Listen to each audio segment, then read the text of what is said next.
में सभी का स्वागत किया गया। उसके लिए मैं पूरे ग्रामवासियों को, निजाम नगर के सभी बुजुर्गों को, नौजवान साथियों, प्यारे बच्चों, सबका मैं हार्दिक अभिनंदन करता हूं। और मैं तो ये मानता हूं कि निजाम नगर तो एक तरह से मेरा दूसरा घर है। यहाँ कोई वोट तो निजाम नगर हमारी तरफ से मांगेगा, क्योंकि निजाम नगर का तो आशीर्वाद घर की तरह ही रहा है। कभी किसी तरह की कहीं भी कोई मुझे लगता था भी मुझे असुरक्षा महसूस हुई तो मैं निजाम नगर आ जाता था। तो आप सब लोगों से तो मैं आग्रह करूं तो मेरे लिए भी छोटी बात होगी, क्योंकि आप ही चुनाव लड़ रहे हैं। जब प्रधानी का चुनाव था तब भी सारी व्यवस्थाएं यहाँ से चली थी। गोपाल जी जब प्रधान बने तो यहाँ तो मेरे हिसाब से मैं अगर वोट के लिए आग्रह करूं तो ये अलग बात हो जाएगी। लेकिन रूटीन प्रक्रिया में हम सबसे यही कहते हैं कि 13 तारीख को चुनाव है और आप सब मतदान करें, हमारे लिए हमको आशीर्वाद दें, समर्थन दें। मैं एक बात और कहना चाहता हूँ कि ये चुनाव उपचुनाव एक अलग तरह का चुनाव है।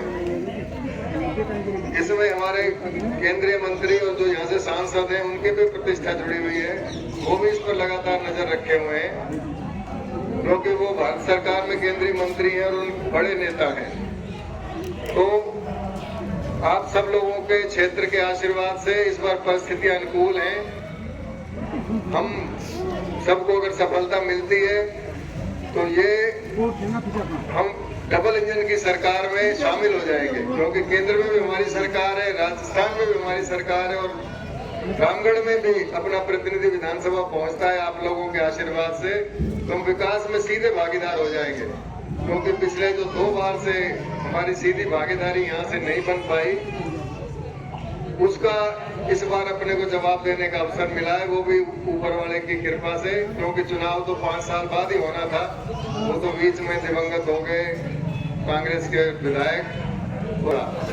तो आप सब लोगों के आशीर्वाद से पूरे क्षेत्र में कल हमने मनसा माता जी के मंदिर से चुनाव अभियान की शुरुआत की थी और शाम को वारिसपुर में लालदास जी का मंदिर है पहाड़ी के ऊपर, वहाँ हमने उस अभियान की समापन किया शाम को।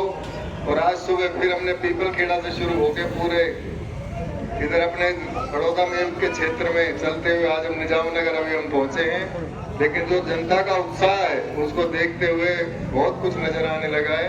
तो मैं तो आप सब लोगों से यही कहना चाहता हूं कि इस उत्साह को बनाए रखें, क्योंकि अभी 13 तारीख काफी 15-16 दिन है। एक चीज मैं आपसे कहना चाहता हूं कि चुनाव तो चुनाव है, इसको ओवर कॉन्फिडेंस में ना लें। आपने देखा था कि पिछली बार जब लोकसभा का चुनाव हुआ था तब एक नारा चला था कि 400 पार।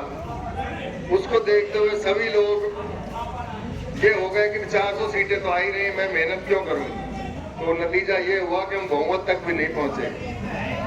तो आज जो उत्साह है उसको बनाए रखना हमारी जिम्मेदारी है। उत्साह मतपेटी तक पहुंचे, कमल के बटन तक पहुंचे, ये मैं अपेक्षा करता हूं। आप सब लोग मिलकर 13 तारीख को अधिक से अधिक मतदान करें और मुझे आशीर्वाद दें। दीपावली की सभी को शुभकामनाएं। दीपावली आपके लिए मंगलमय हो। और 12 तारीख को जो देव उठनी 11 है उसमें शादियां बहुत हैं, वो शादियों के कार्यक्रम आप रात 12 बजे तक ही पूरे करके सुबह घर लौटे और फिर सुबह मतदान में भाग लेकर मुझे आशीर्वाद दें। आप सब लोगों ने मान सम्मान किया, आप सब लोगों का आभार, धन्यवाद। जय हिंद, जय भारत।